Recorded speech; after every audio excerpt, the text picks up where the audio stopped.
All right, Connie, in the Dallas area, you're very involved with the Jewish community through Temple Emmanuel. Right. Can you tell us a little bit about that? I've been a member since about 1958, and I've been active there a couple of times. I was active when I first joined, and then in 1975 I went back to work, and I wasn't involved at all until 1990, and I came back in almost as a fluke. I came back into sisterhood where I had been very active before, and the next thing I knew, I was executive vice president of sisterhood, and I became co-president of sisterhood. Wow, good for you. But at the same time, I was asked to be one of the national chairs of the sisterhood biennial part of the Union of Reformed Judaism biennial, which was held in Dallas in 1997, which involved 500 delegates, and it was an international convention. 500 women. There were about 2,000 delegates altogether, and it was down at the Hilton Anatole, and it was a huge undertaking, so I did both at the same time, which was about a year and a half of work, and that's probably the biggest thing I've ever worked on. Yeah. But it was fun and exciting, and I enjoyed it. And then after that, I was asked to go to Cincinnati and train to be an outreach fellow, and I didn't even know what it was. But I found out very quickly that it was to lead conversion classes for people who wanted to become Jewish. Oh, okay. And I couldn't go the year they wanted me to go. I had already planned a trip to Alaska. So they had somebody else lead the class, and I worked with her and with one of the rabbis. And the following year, in 2001, I did go up just before 9/11. Oh, boy. And I've been doing that ever since. I do that at least once a year. In fact, right now I'm in the midst of it. We have 3 more classes to go. And we probably have about 15 students a year who do convert to Judaism. And I would call it the most rewarding thing I've ever done. What's the main reason that they're choosing to convert? Not because they're marrying another Jew, Okay, which is what most people think. Right, exactly. Me too. I would have thought that. We do have that occasionally, but because they are usually very insightful, very thoughtful, very deep thinkers, smart. They've usually read up on Judaism for several years. They've decided they cannot believe in anything else and that this fits them. How did they find out about you guys? They usually find out through our website or through friends that they have met or through other Jewish people that they may have met through work or socially. They just seem to find us. Right. What is that website? It's called tedallas.org. Okay. And it's got a lot of information about a lot of things that go on at Temple. We're very active. We're the 4th largest Reformed congregation in the country, probably in the world. Wow. And we do everything. Do you ever see any of these people years later? Yes. What's that Yes. like for you? Wonderful. Absolutely wonderful. I had a student a number of years ago who was a grandfather, and he was from a Catholic family, and he was going to do this, and no one else in his family was in the least interested in it, and his wife was almost disapproving. But she let him, and a few years later, she came through the program with someone else. I didn't know she was even going through it. And she has become active at Temple and is even the chair of a committee. Wow. So I ran into them recently at a meeting for a trip that's going to Israel. The rabbis are taking us in December. And they are going to have their vows renewed by the rabbi in Israel. And she asked me if I would be one of the people to hold up the huppah. Wow. So that was Very quite nice an honor. Yes, and I was thrilled. Very nice. Well, good Yes. for you. Very good. Well, let's go back now. 1933, Waco, Texas. Depression time. Yes. What do you remember when you were a little girl? I know that my father had a grocery store and the Brazos River flooded and it wiped him out in the 30s. I do remember that. I remember seeing pictures of it and how terrible it was on my family. Wow. And how we suffered. And my father always told the story about knowing Cecil Willis and that his daughter, Dorothy Ann, was a baby, and they couldn't afford to take her to the pediatrician very often, and so Cecil would bring her in, and Daddy would weigh her on his meat scale. And when I went to high school, she was going by the name of Ann Willis, and she started dating David Richards, who lived across the street from me. I even carpooled with David to high school. She and David ultimately got married. They moved to Austin. She became Ann Richards, the governor of Texas. Wow, wow. We finally had a high school reunion after 42 years. Ann was the one who got it up. And we had part of the reunion at the governor's mansion in Austin. Wow, how nice. And I have pictures of it. Everybody took their high school annual. She re-signed it. It was a lot of fun. And after lunch that day, which was on the grounds under big tents, she stood up and she said, "Well, it's been 42 years and I've been to hell and back, and judging by the looks of some of you," and that's all she said. How interesting. What was she like when she was little? She was very popular. Mm-hmm. She was a class favorite. She was a debater. Mm-hmm. And she was a very pretty girl. Mm-hmm. Well, let's talk about you now. What were some of the things that you used to like to do when you were a little girl? What was available for you there in Waco? Nothing. Waco was very difficult to grow up in. You had to create your own fun times, huh? Yes. I was in a graduating class of 300. Mm-hmm. There were only 6 Jews, 3 girls and 3 boys. Wow. And we were really not accepted because it was Waco and it was the Bible Belt. And I didn't date. I was considered the brain. I was the valedictorian, which gave me and my parents a lot of pleasure. And I did get, I've forgotten how many scholarships to colleges all over the state. They were worth like $25 or $50, but that was kind of fun. I did go to the University of Texas on a $25 scholarship, which was all the tuition was at that time at the University of Texas. So that covered the tuition? Yes. $25? $25 for the first year. That's lunch today. And it was not a fun time, and I looked forward to going to college because I knew that there I would find people that I could be friendly with and I would have fun, and I did. Now, did your parents ever talk to you about that? About being Jewish in the small town? Where were they from originally? My mother was from Beaumont. Mm-hmm. My father was from Waco. They were both born in those towns. Mm-hmm. My father was one of 9, 7 boys and 2 girls. His father was an Orthodox Jewish rabbi. Wow. Okay. Who did nothing but study the Torah and the Talmud all day long. He was the shoched. Mm-hmm. And he, I don't know how he got by, I really don't. He was the slaughterer. Mm-hmm. And I guess the kids must have supported them. My father was the second to the youngest. He had sisters who were old enough to be his parents. And they all managed to get by. I think only one of them actually went to college, and he became a vice president of Magnolia Pipelines before any Jewish men were allowed to go that high in the company. And of course, today that's Mobil. Now, oh wow! That's wow. ExxonMobil today. Yeah. Now, do you remember your grandmother? No, she passed away before I was born. Okay. What about your grandparents on the other side? My mother's father was a doctor.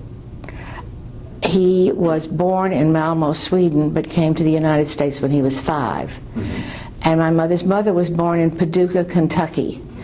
And her father died when she was very young, and she was placed in an orphanage in New Orleans, which was very common in those times. She and one of her sisters, she was one of 5 girls. And if you look at the census from those days, you will see a man listed with a number of daughters with different last names. And that was very common then in New Orleans. I don't know how long she was there. She eventually went back to her family. How she met my grandfather, I don't know, but they were in Chicago, and she was in a music conservatory. Mm-hmm. And she had a contralto voice and did play the organ. They got married, And they went to Beaumont in 1898 because he was a physician, and it was a lumber town, and he was called to be there. I believe he was the third doctor in the city. And in 1901, Spindletop became the big oil discovery there, and Beaumont boomed. And he was a very prominent doctor there, and they lived a very luxurious life. When he died in 1939, it made the front page of the paper. I've still got it. My mother had two sisters, and they used to tell stories about some of the things that went on in their lives when they were growing up. My mother went to college, which I guess was unheard of in those days.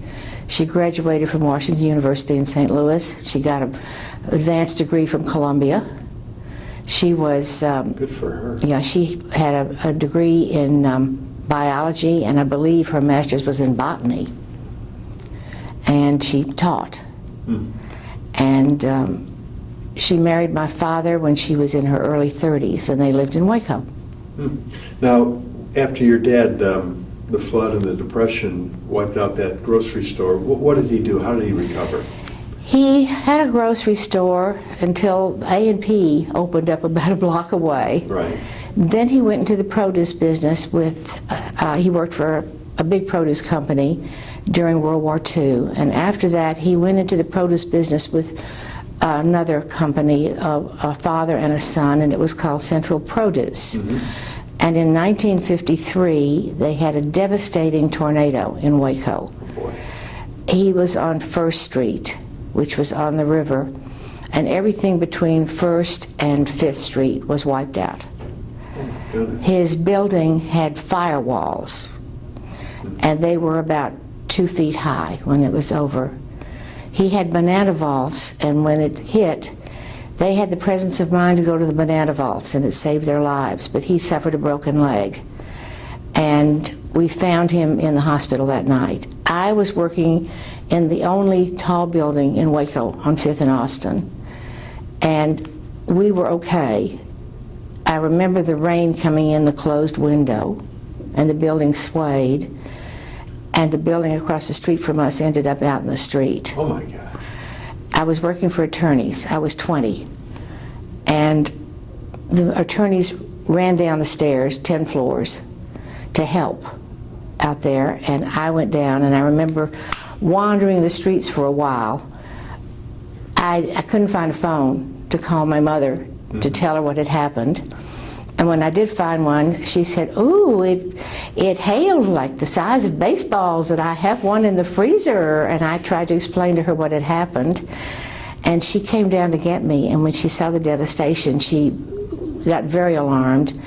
And when she came down to me, she saw that everything was flat. And she went down to find my father, and of course, everything was flat down there. And somebody told her that they thought they had seen him being carried to a pickup truck and driven away. So then we made the rounds of the hospitals until we found him. And that was pretty bad. But he survived. He survived. That night in his hospital bed, he was telling people what to do about a carload of oranges that had come in, and he wanted to make sure they got to a cold storage place and didn't rot. And he had to have surgery that night, and again a couple of days later. And it took him all summer to recuperate, but he did. Wow. He was tough. He lived to be 95. Wow, good for him. Now, you went to UT. How long did you go? Did you graduate? I went 2 years. 2 years, okay. I was an art major, which was a big mistake. And I realized after 2 years that I didn't want to be an art major, and to change my major, I would have lost almost all my credits. And I knew that my parents did not have the money to keep me going another 4 years in college. Right. So I dropped out. I went to business school, and I became a secretary. And luckily, I became a legal secretary right away. And that was why I was working for the two attorneys when the tornado hit. Now, did World War II affect your family at all? It affected it well, because people made a lot of money in World War II. And that was when my father was working for a big produce company, and they made a lot of money. And that enabled him, after the war, to buy into the other produce company. So they did pretty well that way. Okay. Where did you meet your first husband? His brother was stationed in Waco at an airfield, and I was at Texas. I I had gone to school with a girl whose parents were in the Episcopal Church in Waco, and they gave dances for the airmen on Thursday nights, and they met this Jewish boy. And they thought, oh, do we have a girl for you? So when I came home from school after my freshman year, they arranged for me to meet him. And I dated him, and he said he was crazy about me, and we kind of kept in touch. I went back to school, and he still kept in touch. And his parents were just thrilled that he had met a nice Jewish girl. Right. And even after we were no longer in touch, they wanted to meet me. I eventually went up to New York just to see New York, and they came down from upstate New York to meet me, and they brought their other son. And that's who I married. Where'd you guys settle down? We settled in upstate New York because he was still in college. He had another semester of school. He went to Syracuse University, and he was studying to be an accountant. And after he graduated, we were still there. We spent a year and a half in upstate New York. And the winters almost killed me. That's a big change from Waco to New York. I hated it. I thought I was going to die of the winters. And my mother was sending us the Dallas Morning News want ads from Sunday papers to show us all the business opportunities. Right. And my husband said he didn't care about staying up there. So after a year and a half up there, we packed up the car and we moved back to Texas. And I said to him, we can either go to Houston or Dallas, because that's where the business opportunities for you will be, and you won't like the climate in Houston. Right, right. This was 1955, and things weren't all air conditioned, Right, right. including our car. So we came to Dallas, and of course that first summer we had to put air conditioning in the car. Yeah. And we've been here ever since. He hasn't been here. He left eventually. Right. Now you had two daughters. Had two daughters, and we were divorced in 1977. Okay, so what did you do after that then? I worked for lawyers from 1955 until 1957. I had my first child in 1958 and my second one in 1962. They were both born here. Both born here, okay. And then I became active at Temple in sisterhood. And I was active in sisterhood and was executive vice president about the time that my marriage broke up. And I realized at that time that I could not be president of sisterhood, because in those days you couldn't be president of sisterhood and work because they met in the daytime. Right, right. So I did not become president of sisterhood. I went to work in 1975. Right, right. And I worked until 1990 in one job. I worked for a fur company, which just was a fluke. And I went to work as a secretary, thinking I would go back into legal work, and I stayed there 15 years. And I ended up in sales. Wow. And it was a monstrous job. I worked sometimes 3 weeks straight during the first season, and that was why I couldn't do anything at Temple. And when I left that job in 1990, then I got involved at Temple again. Right, right. And I went back into sisterhood, but actually I went back into music committee. I had a friend who knew that I sang, and so she got me into music committee, and I met somebody there who asked me to do something with her in sisterhood, and the next thing I knew I was on the board of sisterhood. And it went from there. And when I became co-president of sisterhood, I ended up on the executive committee of Temple. And then the next thing I knew, I was on the board of Temple, and then I was asked to be a vice president of Temple. And I was on the executive committee of Temple for 6 years. Wow. When did you meet Leon? I met Leon in 1977. I was divorced in the spring of 77. The divorce took a year and a half. Right. It dragged on and on until my first husband met somebody he wanted to marry, and all of a sudden he decided it was time for the divorce to go through. Right, right. And I met Leon a few months after that, and we were married that fall. And we were married 35 years. And he died this past January. Oh, I'm sorry. What was the happiest time in your life? When I was married to Leon. Now, in your lifetime, you've lived through so many momentous occasions. Of course, you were a Depression baby, lived through World War II, President Kennedy assassination here in Dallas. Something good, the moon landing in '69, Well, that was bad because it happened right after my mother died. Ah, My mother died on July the 8th, and the moon landing was about 10 days later. so you really couldn't enjoy it? No, like I everybody. remember my cousin and her husband came to our house, and we stayed up late to watch it, and I was still grieving. We had a meeting at Temple recently about the assassination. Bob Mong from the Dallas Morning News interviewed some of the people that were here then. Mm-hmm. We talked about what had happened then Yeah. and how awful it was. Where were you? I was at home. I had a one-year-old child, and we were watching TV. And at first we couldn't figure out what was happening because they were so mixed up on TV. They didn't know what was happening. I was feeding my one-year-old. She was in her high chair, and my 5-year-old was at preschool, at nursery school. And it was just horrible. We didn't dress the entire until Sunday. We sat in our robes before the TV, watching the TV for 3 days. We were so distressed that it happened in Dallas. Yeah. Because the climate here had been so bad. What was your favorite music? Classical. Classical music? Mm-hmm. Oh, yeah. Okay. Favorite movies? Old ones or the ones from days gone by or the current ones? I think the best movie I've ever seen was Schindler's List. Mm-hmm. And of course I've always loved Gone with the Wind. Yeah. What do you think was the neatest invention in your lifetime? The computer. Okay. And the iPhone and all the things that have come from that. Okay. All right. You have 2 daughters and 1 grandchild. Uh-huh.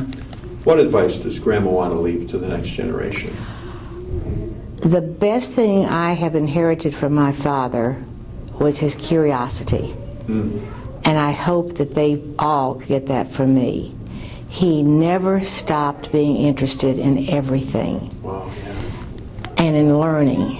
And I do think I have gotten that from him. And I hope I never lose that, and I hope that they get that from me and never lose it. That's great. I can remember one time he was in a hotel and the weather was bad and he couldn't get out, and he was looking across the river at another hotel and counting the floors.